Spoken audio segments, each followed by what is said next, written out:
ونبدأ نقلب فيها لحد ما تاخد اللون وتستوي كويس قوي. هي تقريبا ممكن الطاسة ممكن تقعد حوالي 10 15 دقيقة في التحمير، لان لازم تتحمر كويس وعشان تستوي كمان من جوه كويس.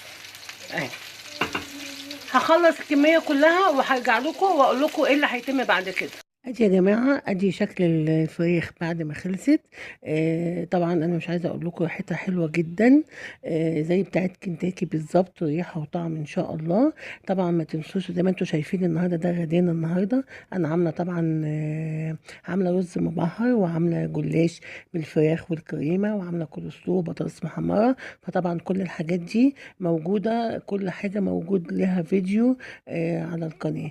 اتمنى ان شاء الله وصفة النهاردة تعجبكم. ما تنسوش لايك وشير القناة، والسلام عليكم ورحمة الله وبركاته.